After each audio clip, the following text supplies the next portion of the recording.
Hi, welcome to In My Bedroom podcast. We're grunge style here, and we do things not conventional. Sponsored by Four Locos. If you want to have a fun time on a Friday night, and you don't want to remember what happens, drink one of these puppies. You're not going to know what happened that night. That is a guarantee. But anyways, welcome back to the podcast. Today we're going to be talking about learning, because everybody in today's day and age wants to learn. It's imperative. We all want to be better than the past versions of ourselves, the past versions of our friends, past versions of our families. It's important. It's imperative. And for that, you have to go to school. You have to know how to learn. You have to read your books, etc., etc. But there are different styles of learning. As we all went through the COVID-19 pandemic, we all realized online learning is a thing. Hybrid learning became a thing. In-person learning is the thing. But what are the drawbacks of each? What are the pros of each? What is everything that aligns itself with it? I'll start with in-person. We're all used to it. We go through it every single day in our lives, in general, in normal day-to-day. But in-person learning, the same rules and benefits usually apply. You're able to actually directly interact with people face-to-face, in person. Student to teacher can converse. Student to student can converse. Social development happens, right? You're able to foster an environment where people can talk. It's an actual room of people sharing ideas, just like the Greeks so many years ago, the Romans so many years ago. These ancient civilizations, Congress, so many different groups of people are just able to converse, share ideas. That's how the Renaissance came about. That's how civilization's greatest innovations came about. It's through conversing, growing together, making ideas happen, and conversation flowing and flowing and flowing and flowing and flowing and flowing.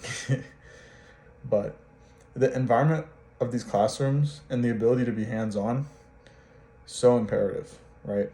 You're actually able to interact with these kids, interact with these adults, and really have an ability to put an influence on someone's life. Like, you have no idea. There's so many people, so many kids these days. When they're done with school, they'll be like, I remember this teacher because they made an impact on my life. But the way they taught, the way they cared for me, and were able to be there for me. You can't do that anywhere else.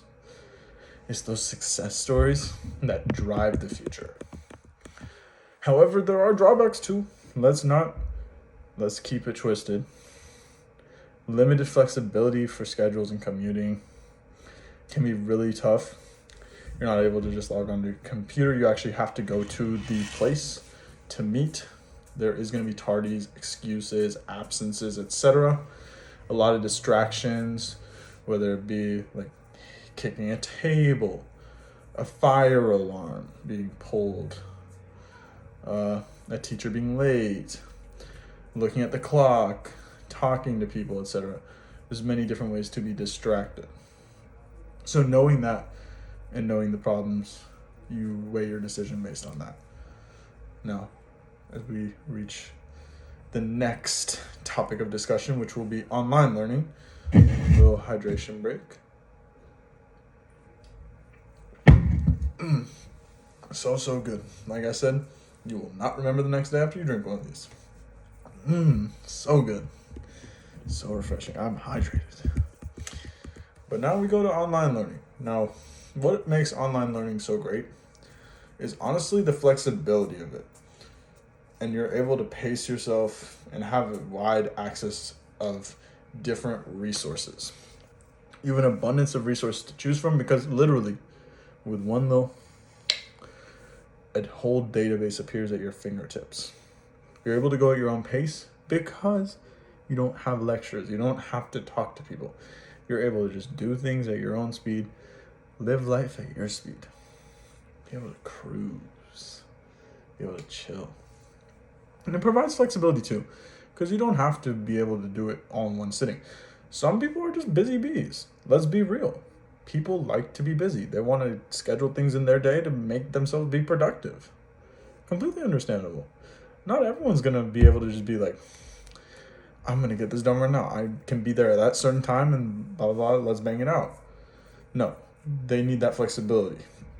And online learning provides that. And I think it's beautiful too. I think it's a good thing to have that because not everyone wants to do school. Let's be real. Not everyone wants to go to school. And I'll give a little sleeper right now. Benefits and drawbacks. This one hits both because teachers hate it. But cheating online, so much easier than cheating in person. It's just a real fact. Teachers, sorry. Students, sorry. But it's real. You can't make it up. AI is a thing. Quizlet's a thing. Being able to look at things online, honestly, it's cheating. There's a lot of different ways to cheat. There's a lot of different ways to attack today's day and age of learning online and be able to get away with it. It's unfortunate. It's a benefit for the student because let's be real. If any student didn't have to do the work, they wouldn't do it. What's the point if you can just do it at the click of a finger? You're good. What's the point? But like, this teachers, on the other hand, oh my goodness, it's a nightmare of a situation to deal with because it's hell. They're actually trying to teach their students things and they're not learning anything. What's the point? But another one, honestly, technical issues. My computer didn't turn on. Our power shut off. I was busy. And I couldn't start my engine in time. It's these small things that are always a nuisance. But it's also, I think the biggest one is definitely the lack of limited social interaction. You don't even get to see these people. You're not able to converse. You're not going to grow friendships. You're not going to know any of these people. It's basically like going into an office room and just being like, hey, where'd everyone go when you're the night shift? You don't know anyone. The people that you do know, you're not going to ever meet them. You're just going to talk to them or whatever, text them or something. Nothing usually goes anywhere. So those are definitely drawbacks. And that's why we'll look at the middle ground, hybrid learning. Again, we're going to take a little second, shout out our sponsor, Four Locos, little hydration break. Perfect. But hybrid learning, the middle ground.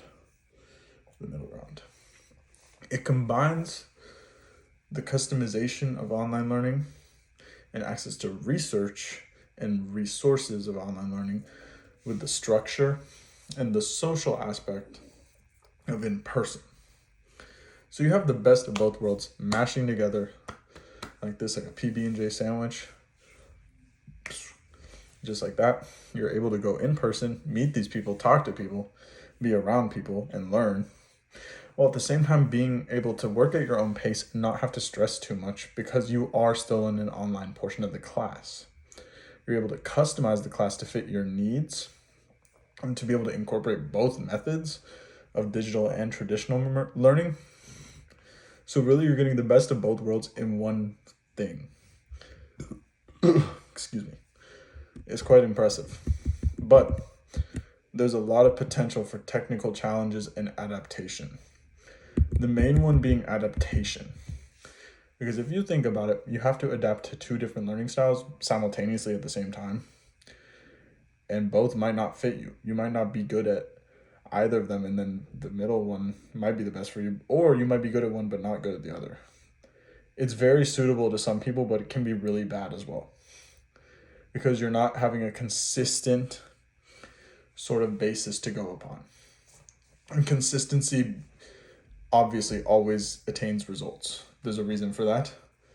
Because consistency will always lead to practice. Practice always leads to perfection at the end of the day, however long it takes. Look at sports for an example. But that is all of the learning styles, all their benefits, all their drawbacks. Let's talk about which learning styles can suit whom the best. In-person learning may be more suitable for students who thrive on face-to-face interaction, who benefit from a structured environment, or who prefer hands-on learning experiences. These people may prefer to have social interaction.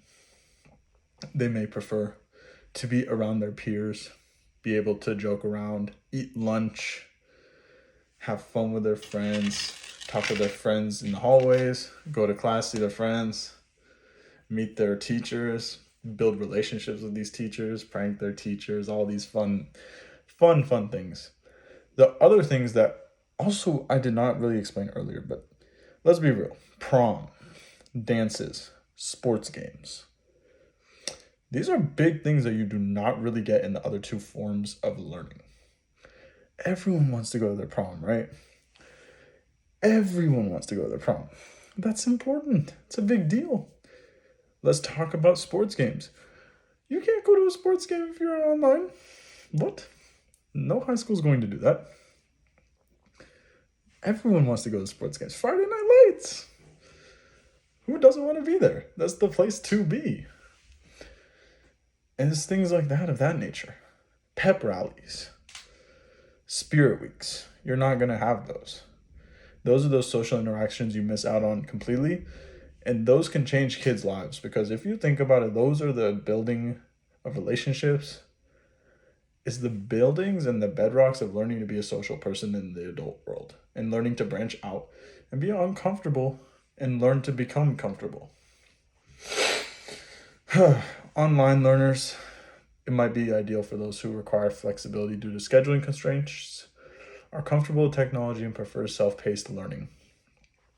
These are for the people with busier schedules, for the people who want to be able to do school, but don't sometimes have the resources, the technical ability, or the time to do school in a manner that has structure. They're not able to commute to a classroom. They're not able to be in one place at one time.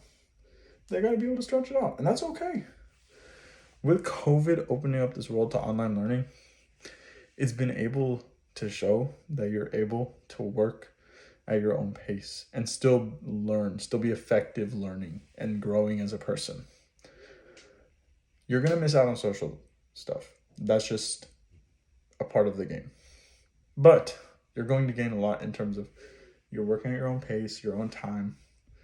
Things are going to work out for you at the end of the day. And lastly, we have hybrid learning. It can cater to various learning styles, and it offers a balance between in-person engagement and the flexibility of online resources. Hybrid is the middle ground, right? It separates in-person from online because you have the best of both worlds. But what it has in the best of both worlds, it lacks in the consistency of both. It's a mirror. You shine at yourself, but it shines right back at you. It's perfect, but imperfect at the same time. That's the best way I can describe it. Let's be real. You cannot fully, in my opinion, this is an opinion piece. This is not a general consensus. You cannot have one and the other be perfect simultaneously. It's one or the other. You can't combine them and make it perfect. Two opposites, right? Opposite reject. The two opposites are perfect on their own. That's just the way it works. It's the way life works. And while it can cater to various different learning styles and various different people, you can't fully replace one or the other. You either do one or the other, right? That is my opinion, but some people prefer hybrid learning. And that's okay. God bless them. And hopefully it can help them. But that is all three of the learning styles and what makes them great. Learning is so important. Stay in school. Make sure that you're doing the best to better yourself each and every day by learning a new skill, right? Another final shout out to our sponsor. This has been the In My Bedroom podcast. This is the pilot episode. We're going to have fun doing our thing, bettering this thing every single day, brick by brick, little by little. We will climb up the stairs to fame. I hope you all have had a great time listening. I hope I didn't bore you. I really hope I didn't. I don't want to put y'all to sleep. I hope you enjoyed. Like, comment, subscribe. I will see you in the next episode. Peace.